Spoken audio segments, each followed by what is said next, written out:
बिस्मिल्लाहिर्रहमानिर्रहीम। कैसे हैं भैया आप लोग? रटना नहीं है, समझना है। Syntax book board second year chemistry chapter number 7 part 7 करने जा रहे हैं हम। Identification test for alcohols and phenols. Copy pencil ले लीजिए, लेक्चर को नोट करना और मुस्कुराते रहना है। आसान सी बात यह है कि एक बीकर के अंदर एक सोल्यूशन अगर पड़ा हुआ और आपसे बोला जाता है कि भाई बताएं ज़रा इसके अंदर अल्कोहल है या नहीं है, तो आप क्या करेंगे, कैसे बताएंगे? क्योंकि केमिकल्स तो सारे एक ही जैसे नज़र आते हैं। तो इसके लिए कुछ टेस्ट हैं, ठीक है। वो अगर टेस्ट आप करते हैं और वो नतीजे निकलते हैं तो आप समझ जाएंगे कि भाई ये इसके अंदर अल्कोहल है या इसके अंदर अल्कोहल नहीं है, ठीक है। पहले अल्कोहल्स की बात करते हैं। सबसे पहले अल्कोहल्स को अगर चेक करना हो तो क्या करेंगे? इसके लिए हमारे पास दो तरीके हैं। एक तो सोडियम मेटल टेस्ट है, सोडियम मेटल टेस्ट है। सोडियम की मदद से हम चेक करेंगे अल्कोहल को, उसकी क्या पहचान है। और दूसरे नंबर पर ईस्टर टेस्ट है। दूसरा टेस्ट जो है वो ईस्टर टेस्ट कहलाता है। पहले ये दो टेस्ट आपको बता देता हूँ जो अल्कोहल्स के बारे में बताएंगे, फिर फिनॉल्स की तरफ भी हम चलते हैं, ठीक है। तो अगर सोडियम की मदद से हम जो है वो सोडियम मेटल की मदद से चेक करना चाहते हैं कि आया ये जो एक बीकर है इसके अंदर जो ये सॉल्यूशन बना हुआ है, आया ये सॉल्यूशन अल्कोहल का है या नहीं है, तो इसके लिए आप सोडियम का एक पीस जो है इसमें डाल दीजिए। तो जैसे ही सोडियम का पीस आप डालेंगे, ठीक है, हिलाएंगे इसको, केमिकल रिएक्शन शुरू होगा इस सॉल्यूशन के अंदर। और उसके बाद आपको जो है वो ब्रिस्क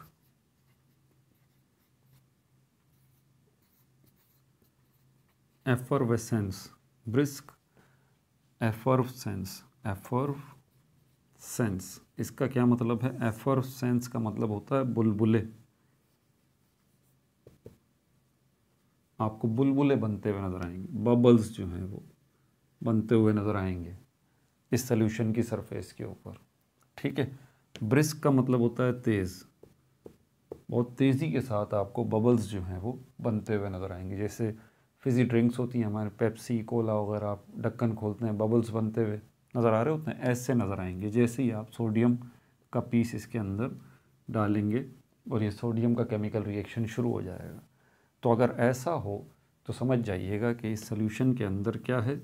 अल्कोहल मौजूद है। मिसाल के तौर पे सपोज़ करते हैं कि अगर इसके अंदर जो है वो इथाइल अल्कोहल है, इथाइल अल्कोहल मौजूद है और आप जो है सोडियम मेटल इसके अंदर जो है वो डालते हैं, रिवर्सिबल रिएक्शन है ये, रिवर्सिबल रिएक्शन है ये, तो फिर अंदर होगा क्या? इसकी केमिस्ट्री क्या है कि अगर इसमें सपोज़ करें इथाइल अल्कोहल है और सोडियम मेटल आप डालते हैं, ये सोडियम मेटल जो है जाके इस हाइड्रोजन को यहाँ से निकाल देगा और सोडियम जो है इसकी जगह ले लेगा।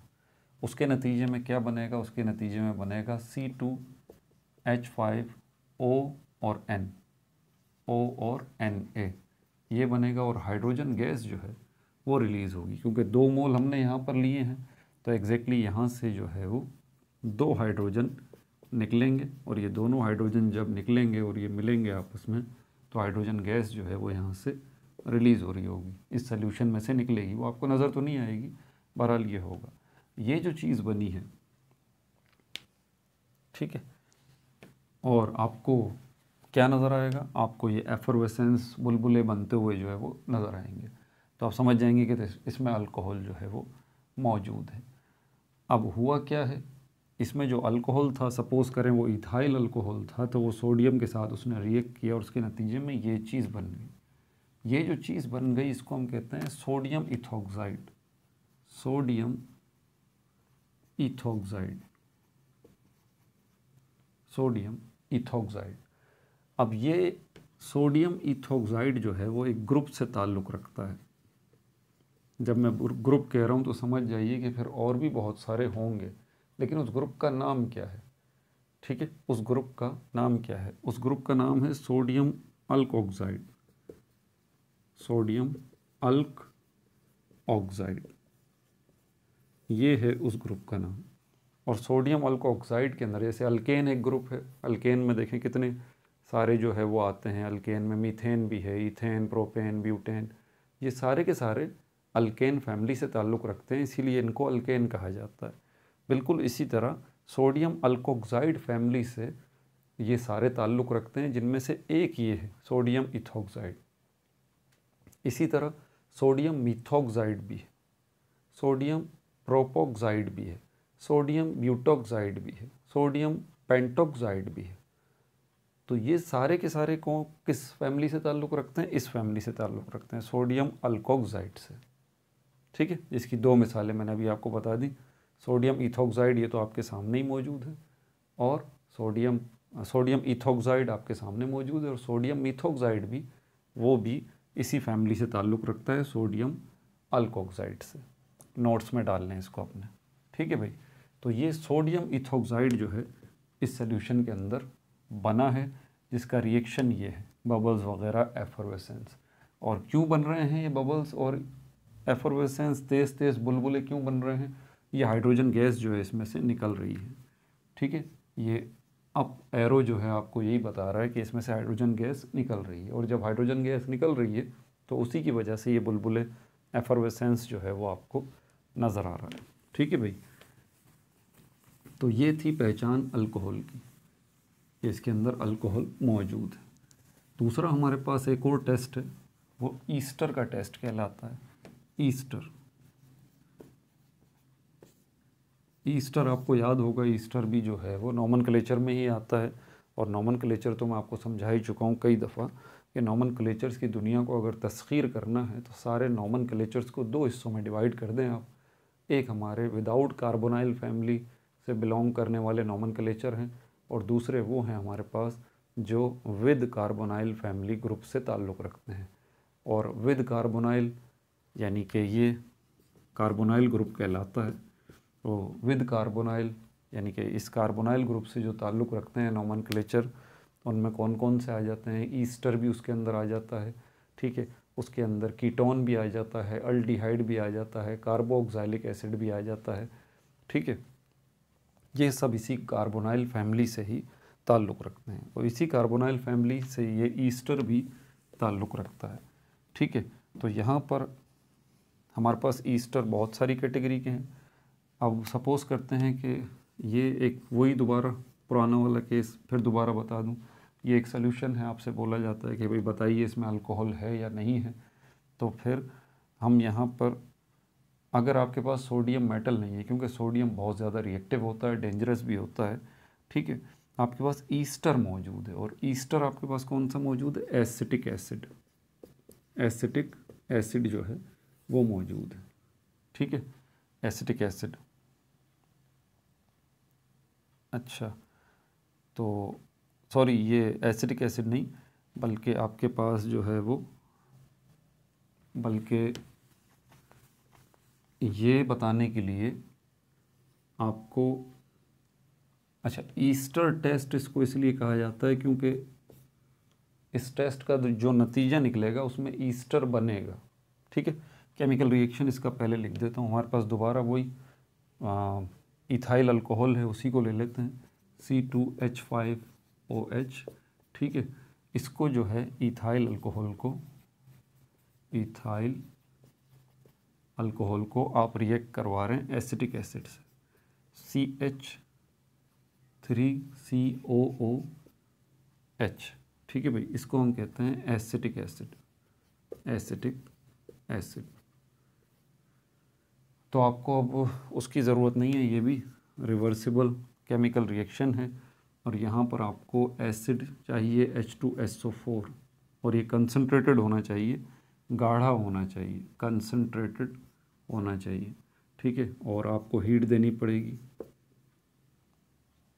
तो इथाइल अल्कोहल अगर इसके अंदर मौजूद है तो फिर आप क्या करें? एसिटिक एसिड लें, उसको इसके अंदर डालें।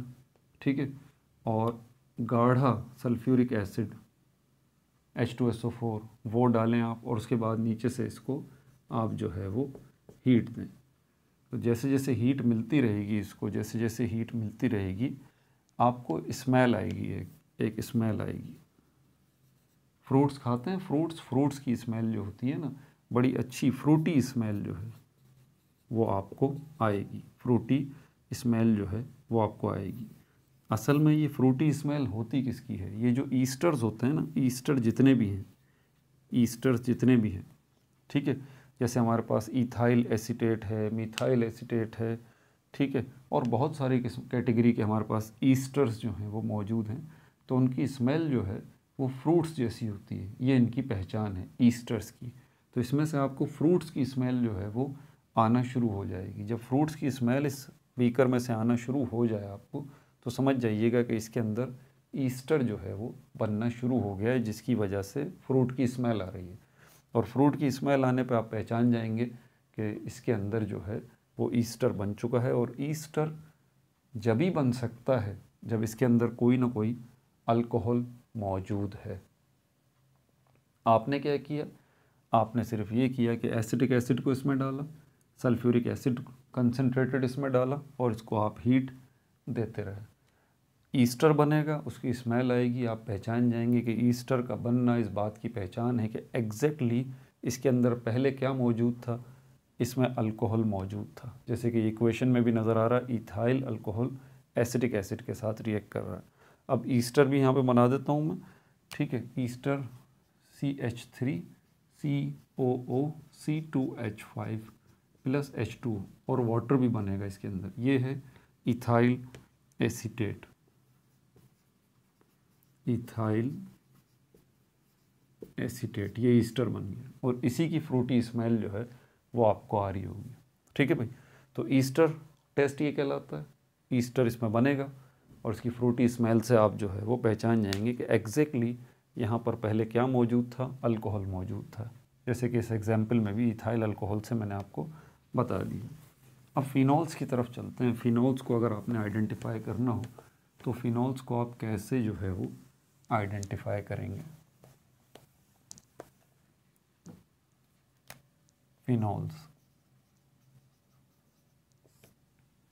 फिनॉल्स के लिए भी हमारे पास 2 टेस्ट आपकी बुक में दिए हुए हैं, ठीक है। एक तो ये कि आपको फेरिक क्लोराइड टेस्ट जो है वो करना पड़ेगा। फेरिक क्लोराइड टेस्ट एक तो ये कहलाता है, ठीक है। दूसरा जो कहलाता है वो कहलाता है ब्रोमीन वाटर टेस्ट।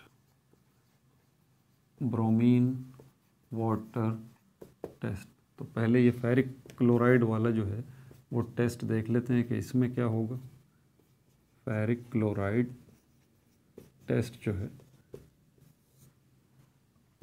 इसमें क्या होगा। फिनॉल्स और अल्कोहल्स का बुनियादी फ़र्क आप ज़रा जहन में रखिएगा। जो हमारे पास ये फिनॉल्स हैं, इसमें 6 कार्बन और 5 हाइड्रोजन आपको लाजमी नज़र आएंगे। ये याद रखिएगा, ये बुनियादी स्ट्रक्चर है फिनॉल का। 6 कार्बन 5 हाइड्रोजन, ये फिनॉल्स की पहचान है। तो इसी को हमने देखना है C6H5OH, ठीक है। इसको आप रिएक्ट कराएंगे, और इसको रिएक्ट कराने किससे रिएक्ट कराएंगे आप? फेरिक क्लोराइड से। फेरिक क्लोराइड से जब ये रिएक्शन करेगा ये फिनॉल और फेरिक क्लोराइड, तो इसके नतीजे में एक कॉम्प्लेक्स बनेगा। ये कॉम्प्लेक्स होता क्या है ये तो मैं आपको पिछले वीडियो बनाऊंगा, अभी चैप्टर नंबर 1-2 के अंदर तो कॉम्प्लेक्स आयंस कॉम्प्लेक्स के हवाले से बड़ी तफसील से बात होगी। यहाँ तो अभी मैं कॉम्प्लेक्सेस को, ये कोऑर्डिनेशन कॉम्प्लेक्सेस कहलाते हैं, ठीक है। ये इनऑर्गेनिक केमिस्ट्री से मुताल्लिक है, तो इसको तो अभी हम तफसील से डिस्कस नहीं कर सकते, ठीक है। जब चैप्टर नंबर 1 और 2 बनाऊंगा मैं, उनमें ये कॉम्प्लेक्स वाला टॉपिक मौजूद है। तो ये कोऑर्डिनेशन कॉम्प्लेक्स, ये कॉम्प्लेक्स जो है यहाँ पर वो बनेगा। बहुत सारी किस्मों के कॉम्प्लेक्स होते हैं। ये फिनोक्साइड कॉम्प्लेक्स कहलाएगा। इसको मैं बना देता हूँ यहाँ पर, एरो, हाइड्रोजन आपको नज़र आएंगे 3, और उसके बाद ये आयरन 1, और ब्रैकेट के अंदर जो है वो C6H5O, ये ब्रैकेट क्लोज, C6H5O, और ये ब्रैकेट क्लोज, 6 इसके बाहर आ जाएगा, और ये ब्रैकेट क्लोज बड़ा वाला ब्रैकेट क्लोज, और 3 जो है हाइड्रोक्लोरिक एसिड के मॉलिक्यूल बनेंगे, 3 हाइड्रोक्लोरिक एसिड के मॉलिक्यूल बनेंगे। ये जो है ये हमारे पास फेरिक फिनॉक्साइड कॉम्प्लेक्स कहलाता है, फेरिक फिनॉक्साइड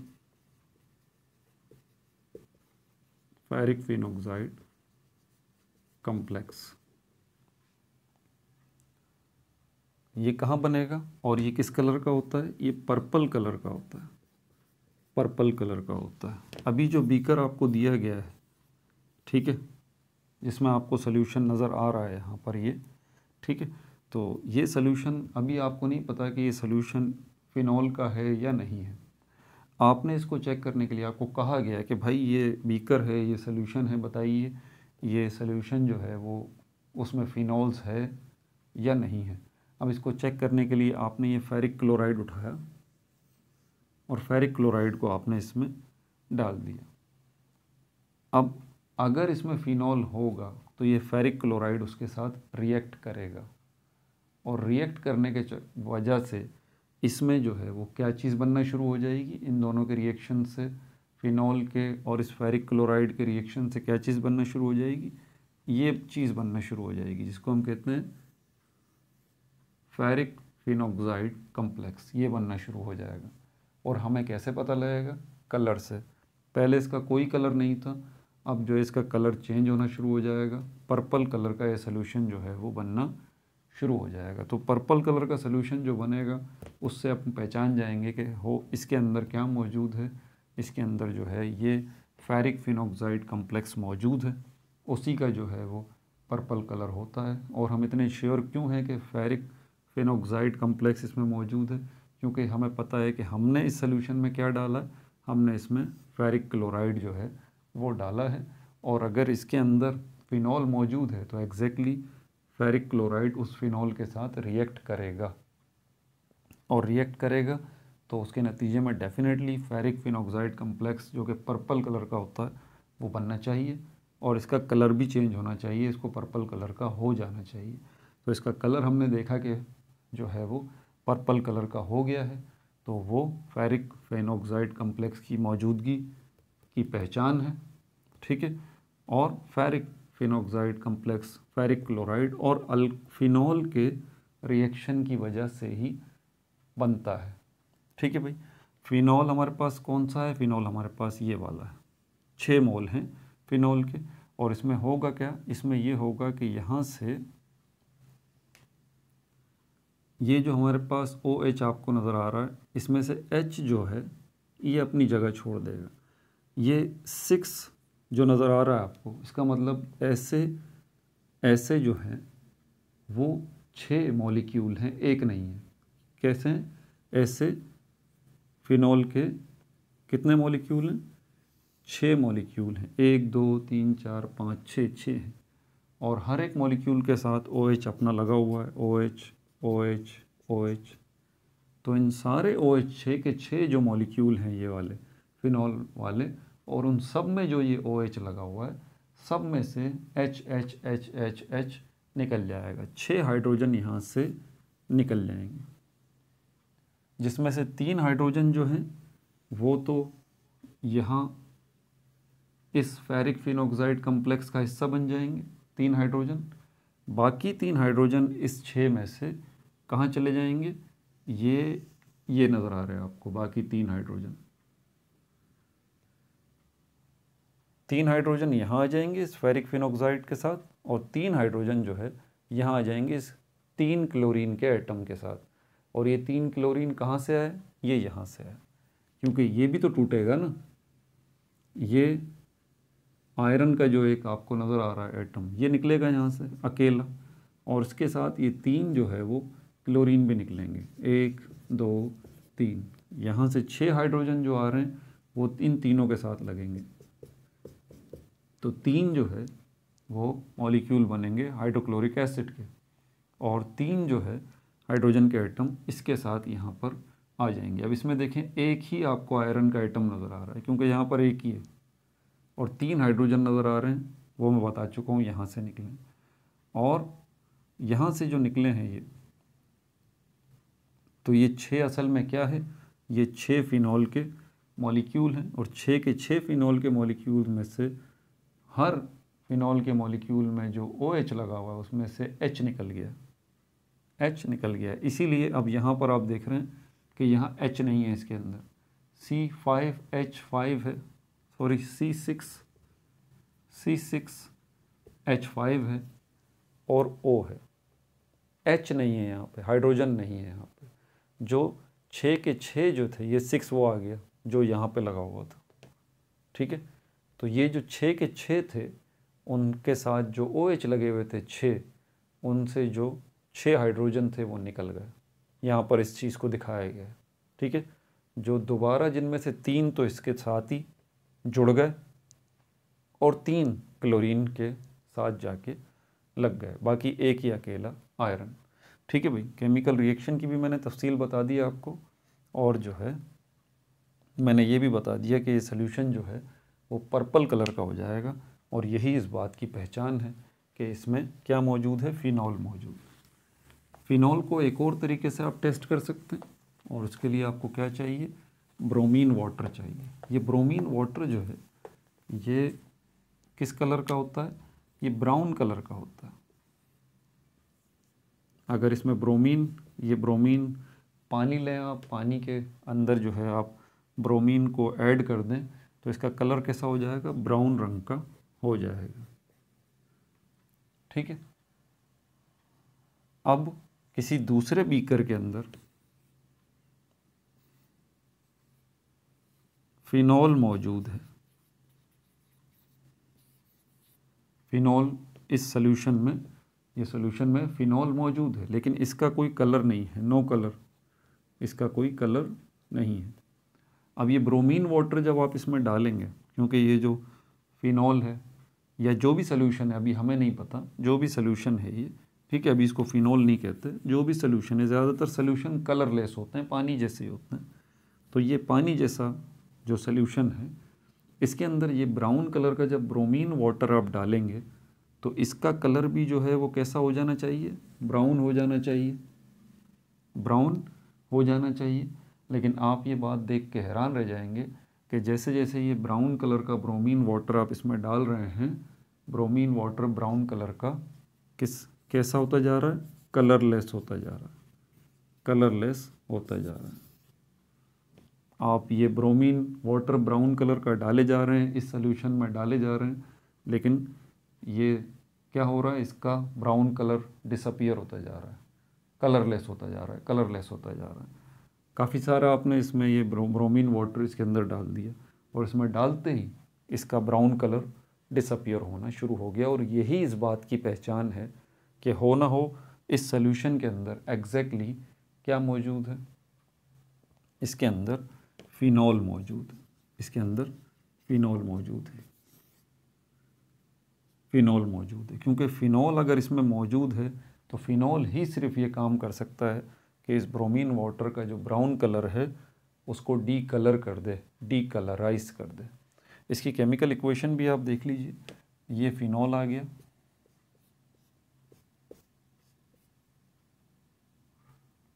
ठीक है, ये ब्रोमीन वाटर आ गया। इनको जब आप आपस में रिएक्ट करा रहे हैं पानी में, तो यहाँ पर हमारे पास 3 मोल जो है वो ब्रोमीन के यहाँ हमें ज़रूरत पड़ेगी उसकी, क्योंकि ये ब्रोमीन जो है ये यहाँ इसके साथ आके 3 जगहों पे जुड़ेगा। कैसे, ये मैं बना के दिखाता हूँ आपको। OH एक यहाँ आ जाएगा ब्रोमीन का एटम, एक ब्रोमीन जो है वो यहाँ आ जाएगा, और एक ब्रोमीन जो है वो यहाँ आ जाएगा। 3 ब्रोमीन जो है इसके साथ लग जाएंगे। मतलब वो जो ब्रोमीन वाटर आप इसमें डाल रहे थे, वो ब्रोमीन वाटर यहाँ आने के बाद ब्रोमीन रहेगा ही नहीं, वो ब्रोमीन वाटर रहेगा ही नहीं, बल्कि वो इसके अंदर मौजूद जो फिनॉल है उसके साथ रिएक्शन करता रहेगा, करता रहेगा। तो जब ये ब्रोमीन वाटर जो ब्राउन कलर का है यहाँ आप डाल रहे हैं, और इसमें जाने के बाद ब्रोमीन वाटर रह ही नहीं रहा, बल्कि वो कन्वर्ट होता जा रहा है किसके अंदर, इस कंपाउंड के अंदर। और इसका भी कलर क्या है, इसका भी कोई कलर नहीं है। तो फिर ये जो है आपको ये आइडेंटिफिकेशन है इस चीज़ की कि ब्रोमीन वाटर जो है वो अपना कलर छोड़ दे ब्राउन कलर, ठीक है, वो अब ब्राउन कलर ना रहे बल्कि कलरलेस हो जाए इस सोल्यूशन के जैसा ही, यही पहचान है इसकी कि इसके अंदर फ़िनॉल जो है वो मौजूद है। और ये फ़िनॉल अंदर केमिकल रिएक्शन इसका क्या है, ये है केमिकल रिएक्शन कि ये फ़िनॉल जो है इसकी तीन तरफ जो है ये क्या बन जाएगा, ये जो है वो इसको हम कहते हैं ट्राइब्रोमोफिनॉल, इसका नाम है 2,4,6 ट्राइब्रोमो 2,4,6 ट्राइब्रोमोफिनॉल जो है वो बन जाएगा, 2,4,6 ट्राइब्रोमोफिनॉल जो है ये बन जाएगा। ठीक है भाई, तो यहाँ पर ये जो है वो तमाम हो गया फ़िनॉल वाला मामला भी। अगली वीडियो के अंदर पार्ट 8 के अंदर हम ईथर्स को देखेंगे और फिर ये चैप्टर भी आपका तमाम हो जाएगा, फिर चैप्टर नंबर 8 की तरफ जाएंगे। अपना बहुत ज़्यादा ख्याल रखिएगा। No like no subscribe, only share.